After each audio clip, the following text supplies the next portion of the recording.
기도하겠습니다.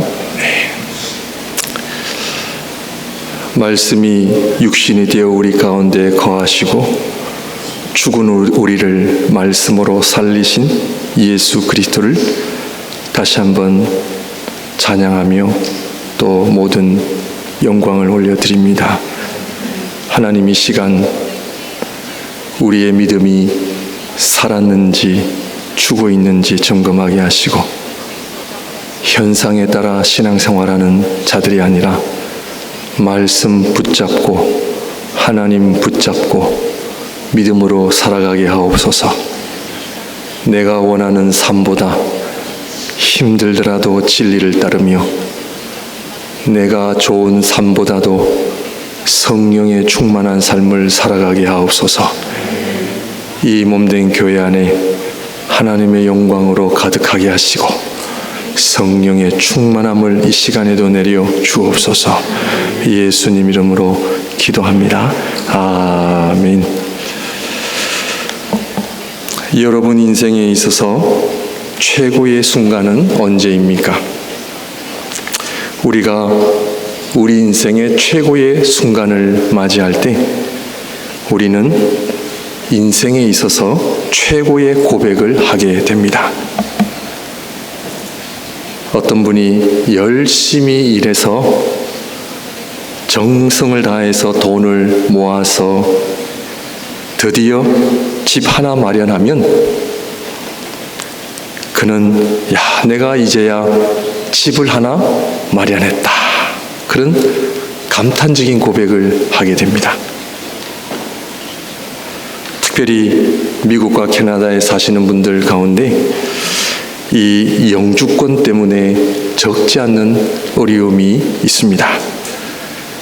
그토록 바라던 영주권을 얻을 때 나는 드디어 영주권자가 되었다. 기쁘시죠?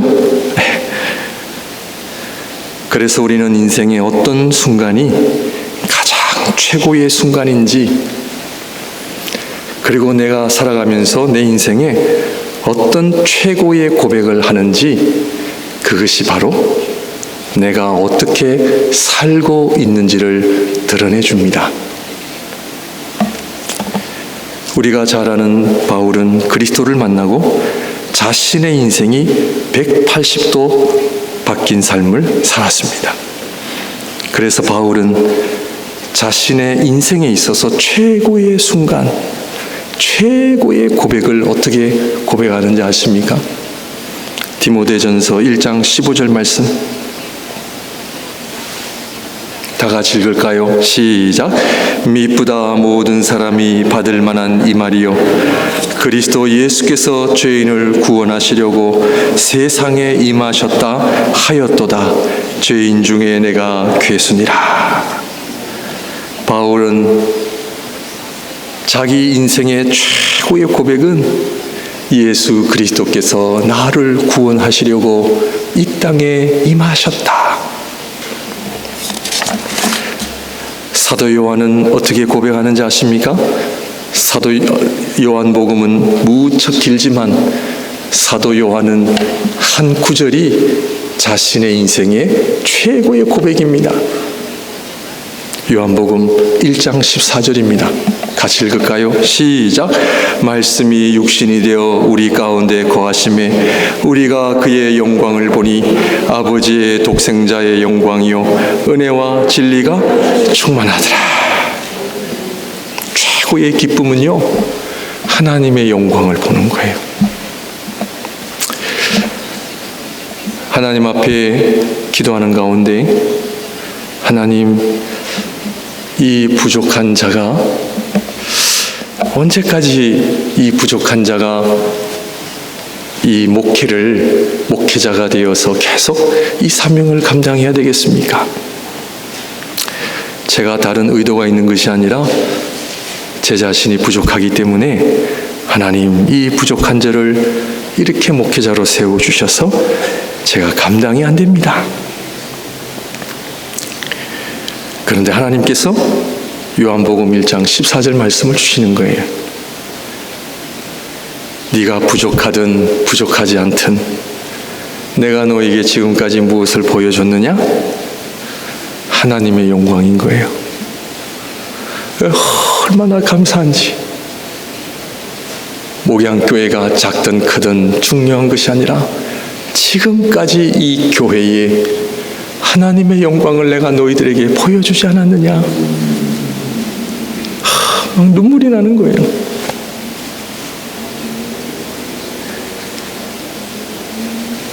우리가 이 땅에 살면서 참 우리가 바라는 것 얻으면 좋죠. 왜 싫겠습니까? 원하는 물질, 내가 원하는 그 삶, 우리 자녀들이 잘 되는 거 다 복이죠. 그러나 정말 우리가 하나님 앞에 우리 인생의 최고의 순간, 최고의 고백은 하나님의 영광을 보는 거죠. 그 영광이 내 삶을 비추고, 하나님의 영광이 우리 교회를 비추고, 그 영광이 우리 가정을 비출 때 그 영광 앞에 살아가는 것 얼마나 기쁘고 감사한지 모릅니다. 왜 그래요? 왜 그리스도의 이 복음이, 영광스러운 복음이 이렇게 중요해요? 그것은 흙으로 지음을 받은 우리 인간, 아무것도 아닌 우리 인간, 여기에다가 죄까지 범해서 하나님 앞에 나아갈 수 없는 우리에게 하나님의 생명을 부여하시고, 예수 그리스도를 믿는 자에게 하나님의 자녀가 되는 권세를 주시고,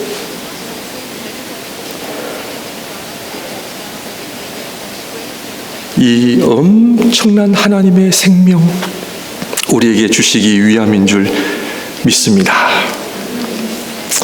15살에 남미로 이민 갔을 때 저는 하나님께서 제가 가지고 있는 것을 다 빼앗아 가시는 분이라고 생각을 했습니다. 한순간에 친구들 다 빼앗아 가시고, 나의 언어를 빼앗아 가시고, 문화를 빼앗아 가시고, 그때 버스를 타면요, 온 버스 안에 있는 사람들이 저를 쳐다보았습니다. 원숭이 쳐다보듯이. 학교 가면 다 저를 쳐다보죠. 이상하게 생겼으니까. 놀립니다. 그런데요, 하나님께서 저에게 무언가를 빼앗아 가신 것이 아니라 주님께서 그 먼 땅에 나를 만나기 위하여 오신 거예요. 하나님께서 우리 인생에 내가 원치 않는 고난, 어려움, 왜 하나님은 내가 소중히 여기는 것들을 빼앗아 가실까 느끼신다면, 그런 생각이 드신다면, 그것은 빼앗아 가시는 것이 아니라 우리 인생의 가장 중요한 주님과의 만남, 살아계신 하나님을 만나는 것, 그분의 영광을 경험하는 것, 말씀을 통해, 예배를 통해 하나님의 살아계심을 나에게 보여주시고, 그분이 나의 주님, 나의 하나님으로 고백하게 하시고, 생명이 없는 죽은 삶을 위한 삶이 아니라 영생을 위한 삶을 위하여 살게 하시는 그 목적 때문에 하나님께서 우리를 그렇게 인도하신다는 것이죠. 그러므로 요한복음을 저희가 계속 보고 있는 가운데 오늘은 주님의 세 번째 표적이 일어난 그런 말씀을 살펴보고자 합니다. 오늘 말씀을 보게 되면 여기는 갈릴리도 아니요 예루살렘이었습니다. 예루살렘은 유대교의 중심지였고 하나님의 성전이 있었던 곳이며, 그러므로 하나님을 향한 예배가 있었으며, 율법과 말씀이 있었으며, 그 당시 가장 훌륭하고 똑똑했던 모든 바리새인들, 서기관들, 제사장들까지 다 집중되어서 모여 있던 곳, 예루살렘.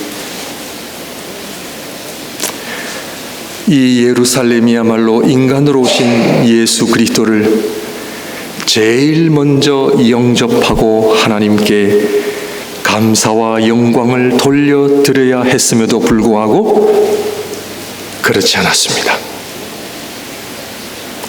인간으로 오신 그 하나님의 영광을 보지 못했습니다.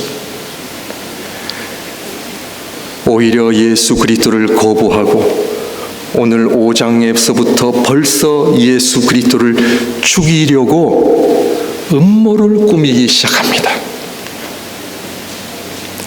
오늘 본문인 38년 된 병자를 고친 날이 안식일이었는데 안식일에 일을 했다는 이유로 예수 그리스도를 박해하고자 했던 것입니다.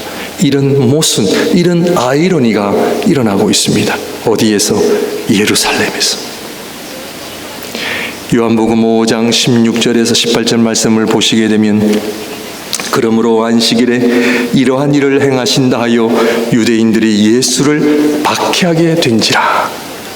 예수께서 그들에게 이르시되 내 아버지께서 이제까지 일하시니 나도 일한다 하시니 18절 유대인들이 이로 말미암아 더욱 예수를 죽이고자 하니 이는 안식일을 범할 뿐만 아니라 하나님을 자기의 친아버지라 하여 자기를 하나님과 동등으로 삼으심이라라.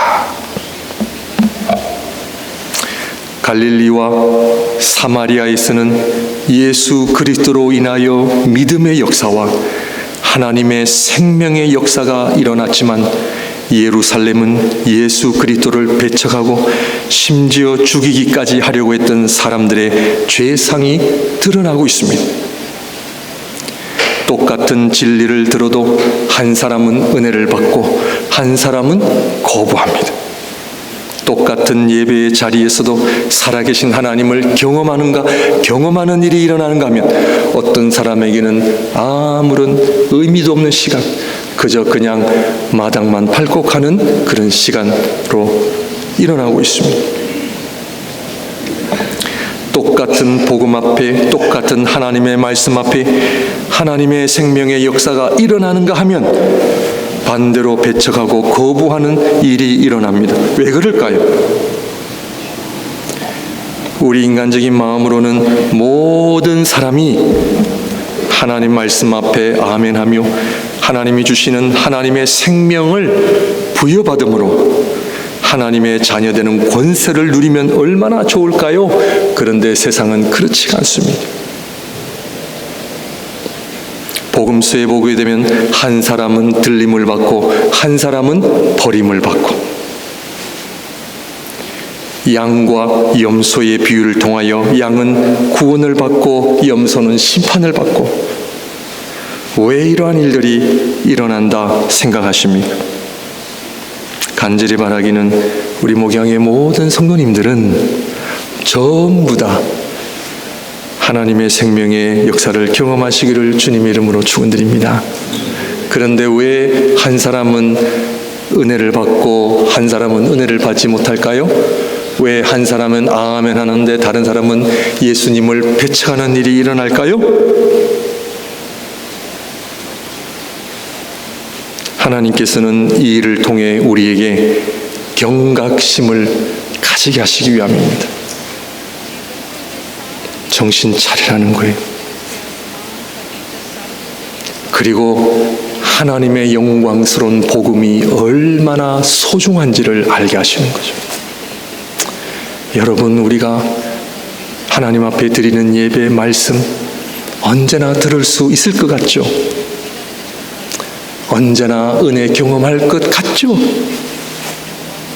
그렇지 않습니다.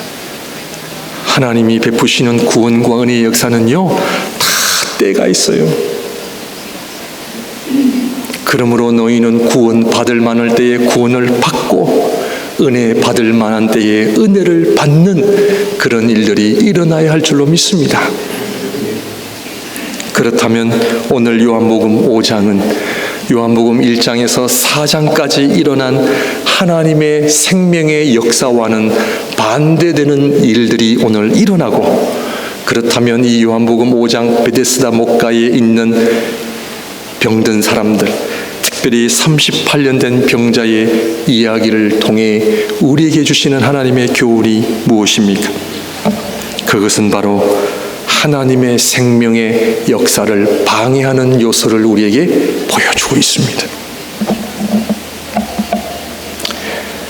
은혜를 받고자 하는데 왜 은혜가 임하지 않고, 내가 하나님을 경험하고 싶은데 왜 안 될까요? 생명력을 잃어버린 종교, 진리가 없는 형식적인 신앙. 그래서 교회 밖에서 공격하기보다는 교회 안에서 이러한 방해 역사가 있음을 보여줍니다.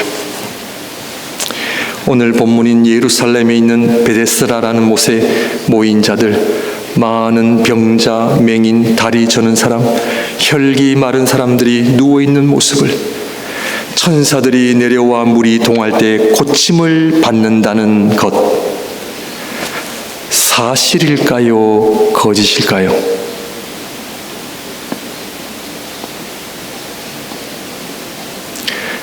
오늘 하나님께서 베데스다 못에 사람들이 모여있는 이유, 천사가 내려오면 물이 동할 때가 있는데 그때 들어가면 낫는다.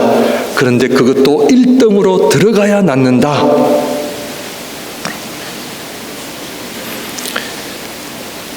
그래서 인간이 만들어 놓은 전통과 인간이 만들어 놓은 문화는요, 늘 우리를 헷갈리게 해요.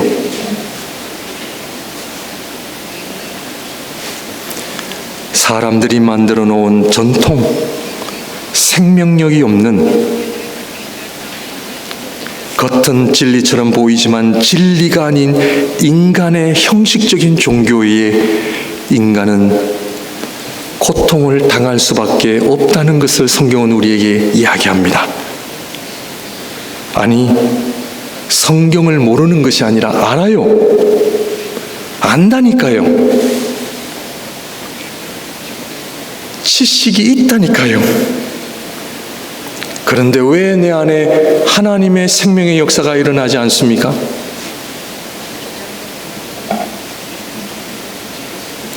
그것이 진짜다 가짜다라고 이야기하기가 어려워요.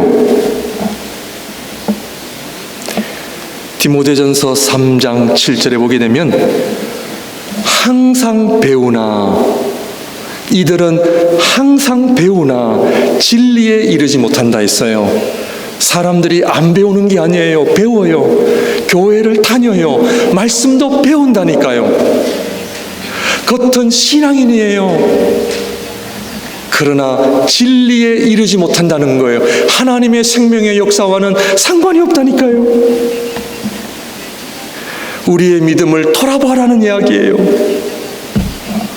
목사냐 장로냐 권사냐 이것이 중요한 것이 아니고, 내 안에 예수 그리스도의 영광스러운 복음으로 인하여 나는 하나님 앞에 나의 믿음이 살아있느냐, 예배할 때 하나님의 영광이 나에게 있느냐, 찬양할 때에 하늘이 열리냐, 아니면 죽어 있느냐, 그 얘기입니다. 오늘 베데스다 목가에 모인 이 병자들은 그 당시 생명력이 사라진 그 당시 유대교를 보여주고 있는 거죠. 모세의 율법도 있었고 예배와 제사도 있었지만 하나님의 생명이 없는 예배, 종교가 되어버린 것이죠. 진짜 하나님이신 그리스도께서 오셨음에도 불구하고 그를 영접하고 무릎 꿇는 것이 아니라 저 예수 그리스도를 어떻게 하면 죽이려고 음모를 꾸민 유대주의, 유대인들,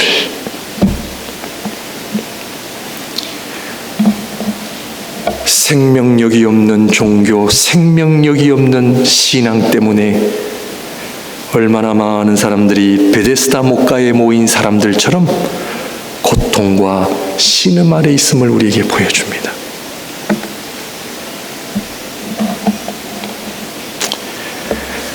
우리가 불행한 것은요, 물질 때문도 아니요, 건강 때문도 아니요, 우리가 고통과 신음 신음을 당하는 이유는요, 하나님의 영광을 보지 못해서 그래요. 살아계신 하나님의 아들께서 오셨음에도 불구하고 그분을 알아보지 못한 우둔함과 불신앙. 오늘 이 예배 가운데 하나님께서 저와 여러분들을 향하여 사랑하신다, 내가 너와 함께 한다, 그리고 말씀 주시는 이 은혜를 다 간직하지 못하고 다 날려버리시면 안 된다는 거예요. 38년 된 병자의 이야기 속에 왜 38년인가? 교부 중에 한 사람이었던 알렉산드리아의 시릴은 이 38년이라는 의미는 이스라엘 백성이 광야 생활을 한 38년이다라고 그렇게 말하고 있습니다. 이스라엘 백성은 430년 동안 애굽의 노예로 살았습니다. 오랫동안 하나님이 없는 삶을 살았던 것이죠. 하나님 없는 삶을 오래 살면서 그들에게는 노예라는 정체성과 습관, 전통이 그들을 지배하고 있었습니다. 이런 그들을 하나님께서 나타나셔서 그들을 극적으로 구원해 주셨습니다. 유월절의 어린 양의 피를 통해 그들의 생명을 구원해 주시고 애굽 군대를 물리쳐 주시고 동시에 홍해를 건너게 하시는 엄청난 하나님의 표적을 그들에게 주신 겁니다. 이런 엄청난 하나님의 표적을 보았음에도, 경험했음에도 불구하고 그들은 광야에 들어가 참되신 하나님께 바른 믿음과 순종의 삶을 드리지 못하고 하나님을 시험하고 대적함으로 그들은 광야 38년이라는 방황의 삶을 살아가게 됩니다. 오늘 이 38년 된 병자의 이야기와 베데스다 목가에 모여있는 병자들의 그 모습은 살아계신 하나님을 경험하지 못하고 하나님이 우리에게 주시는 놀라운 그 표적을 알지 못하고, 아니 보았음에도 불구하고 우리 예수님 오셔서 그 많은 표적을 행하셨음에도 불구하고 여전히 그들은 노예라는 정체성, 자기 중심적인 삶, 이기적인 존재로 살아야만 했던, 결과적으로 그들에게는 구원과 치유가 아니라 계속해서 고통과 신음 아래 있는 그들의 모습을 우리 주님께서 보여주시는 것이죠. 사랑하는 성도님들, 하나님을 믿는다는 것이 무엇입니까? 하나님 앞에 예배를 드린다는 것은 무엇을 의미합니까? 종교적인 의무 때문에 하시는 겁니까? 아니면 교회라도 안 가면 뭐 딱히 내가 할 일이 없어서 오셨습니까? 그건 아니잖아요. 예수님 시대에도 모세의 율법을 배우고 예배와 제사는 드렸음에도 불구하고 여전히 하나님 앞에 방황하는 인생들, 38년 된 병자를 통해 그 당시 유대인들의 신앙의 현실을 적나라하게 보여주고 있는 것이,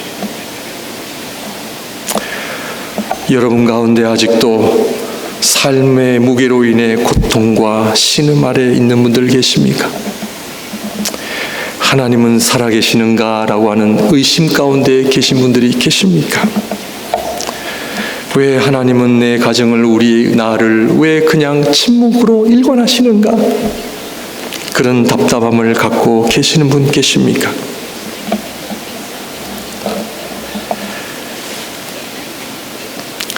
오늘 이 38년 된 병자는 몸만이 아니라 그의 믿음, 그의 영혼까지 병들어 있음을 우리에게 보여줍니다. 주님께서 38년 된 병자에게 네가 낫고자 하느냐 하시는데 네 라고 대답을 하면 되는데, 여러분 믿음은요 주님 말씀에 네 라고 하면 됩니다. 아멘입니까? 이게 얼마나 어려운지 아세요? 네가 낳고자 하느냐 하는데 저 못에 나를 넣어줄 사람이 없어서 제가 지금까지 이렇게 고생하고 있습니다. 이것은 하나님의 말씀에 대한 바른 반응이 없음을 우리에게 보여줍니다. 주의 말씀 앞에 아멘으로 순전하게 응답하시는 우리 모두가 되시기를 바랍니다. 말씀 앞에서는요, 겸손해야 합니다. 그런데요, 목사님, 제 생각에는요, 저는요, 그것이 아니라 하나님의 말씀 앞에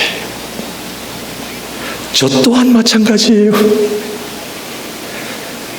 과거를 돌아보면 네 하면 되는데 하나님 글쎄요.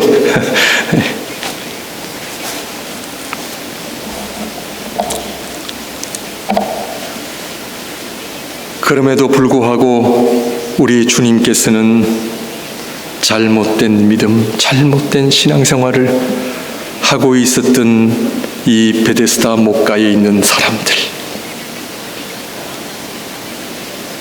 우리 주님께서는 방황하고 있는 이들을 방관하시는 하나님이 아니라 여전히 그들을 사랑하시고 돌보시고 그들을 구원하시기 위하여 찾아오시는 주님의 손길을 알고 계십니까?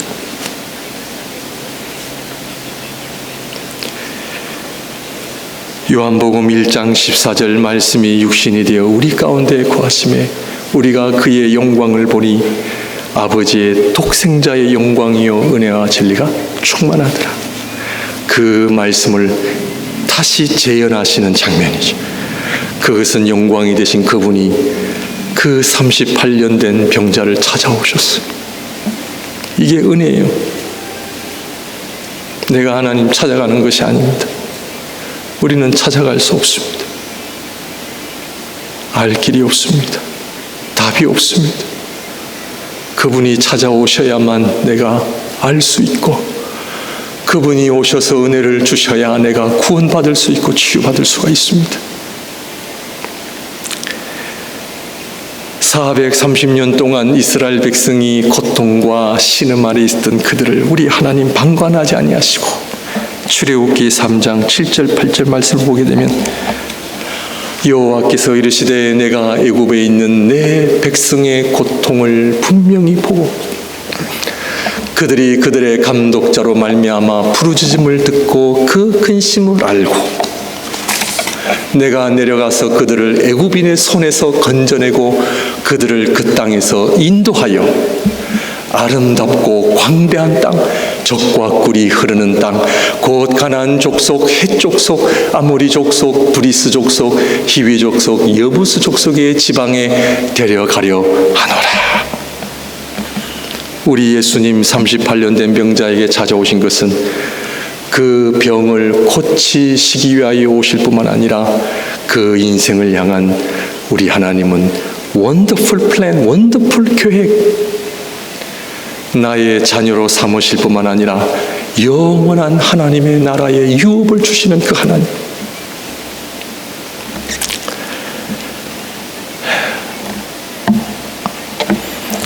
(38년) 동안 이스라엘 백성들처럼 믿음 없이 방황하는 그에게 찾아오셔서 그에게 구원과 치유를 허락하시는 그 사랑의 주님. 그래서 여호수아는 40년 광야 생활 38년, 왜 38년인가? 어떤 분들은 38년이 더 정확한 숫자다라고 이야기하는 분들이 계시고 40년에 2년이 모자란 38년이 있다라고 주장하는 분이 계시는데 왜 그런가? 그것은 2년은 하나님의 은혜를 주시는 기간이라고 보는 거예요. 하나님은 40년 동안 방관하지 아니하시고 마지막 2년은 그들을 찾아오시는 주님, 그들을 불쌍히 여기시는 주님. 우리 주님이 그들을 방황하는 그들을 버려두지 아니하시고 구원하시고 치유하시기 위하여 2년이라는 시간을 남겨놓으셨다는 거예요. 그래서 여호수아 1장 6절에서 이 말씀을 하시잖아요. 방황하는 이스라엘 백성들을 그냥 놔두지 아니하시고 강하고 담대하라. 너는 내가 그들의 조상에게 맹세하여 그들에게 주리란 땅을 이 백성에게 차지하게 하리라. 오직 강하고 극히 담대하여 나의 종 모세가 내게 명령한 그 율법을 다 지켜 행하고 우로나 좌로나 치우치지 말라. 그리하면 어디로 가든지 형통하리니 이 율법책을 내 입에서 떠나지 말게 하며 주야로 그것을 묵상하여 그 안에 기록된 대로 다 지켜 행하라. 그리하면 내 길이 평탄하게 될 것이며 내가 형통하리라. 내가 내게 명령한 것이 아니냐. 강하고 담대하라. 두려워하지 말며 놀라지 말라. 네가 어디로 가든지 내 하나님 여호와가 너와 함께 하느니라 하시니라. 예수님께서는 38년 된 병자에게 이 말씀을 하셨다는 거예요. 왜 네가 고통과 신음 가운데 고생만 하느냐. 강하고 담대하라. 내가 너와 함께 하지 않느냐. 내가 너와 함께 하는데 뭐가 두렵고 뭐가 그렇게 힘들어서. 강하고 담대하라. 38년 동안 찌든 인생, 소망이 없는 인생,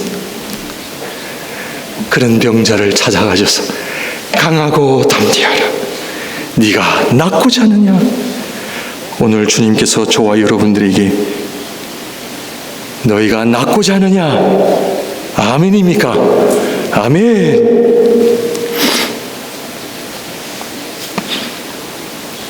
혹시 우리 가운데 하나님의 말씀인 진리 아래 있지 않고 인간이 만든 가치관, 문화, 전통 아래에 있는 삶을 살고 계신 분 계십니까?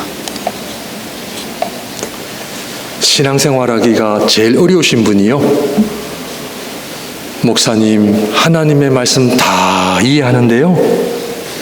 제 생각에는요, 이래. 제 생각에는. 그 생각이 그 인생을 지금까지 지배해온 거예요. 그 경험, 판단. 하나님의 말씀은 듣지만 여전히 자신의 생각과 판단만 의지하고 살아가는 분들 계십니까? 거기에는요, 진정한 구원과 치유는 없습니다. 사람들이 말하는, 조상들이 말하는 베데스다 목가에는요, 진정한 치유가 없음을 우리에게 보여줍니다. 진정한 구원과 치유는 오직 예수 그리스도. 그분만이 우리를 구원하시고 치유하시기 때문입니다. 주님의 말씀만이 나를 구원하고 온전한 자로 세웁니다. 바로 이 이유 때문에 사도 요한은 요한복음 20장 30절에서 예수께서 제자들 앞에서 이 책에 기록되지 아니한 다른 표적도 많이 행하셨으나 오직 이것을 기록함은 너희로 예수께서 하나님의 아들 그리스도이심을 믿게 하려 함이요 또 너희로 믿고 그 이름을 힘입어 무엇을? 하나님의 생명을 얻게 하려 함이니라. 구원과 치유가 없는 곳에 여러분의 인생 낭비하지 마십시오. 별 의미 없는 일에 여러분 인생 낭비하지 마십시오. 그리스도께 오시길 바랍니다. 그리스도의 말씀 앞에 오시길 바랍니다. 여기에만 진정한 구원과 치유가 베데스다 목가에서부터 다 나오시길 바랍니다. 살아계신 주님을 만나시기를 바랍니다. 기도하겠습니다.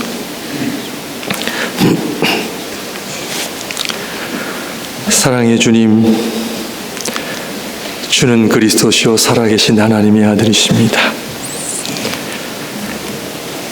진리이신, 길이신, 생명이신 예수 그리스도 앞에 저의 모든 삶을 올려드립니다. 제 안에 구원의 역사가 일어나게 하여 주시고 우리 안에 아픔이 물러가게 하여 주시고 오늘 이 자리에 참여한 사랑하는 모든 주의 백성들에게 구원과 지위를 허락하여 주셨어요. 강하고 담대하라. 하나님만 바라보며 믿음으로 승리케 하여 주시고 우리 안에 어떤 어려움, 어떤 시련 하나님 믿음으로 이기게 하여 주시옵소서. 예수님 이름으로 기도합니다. 아멘.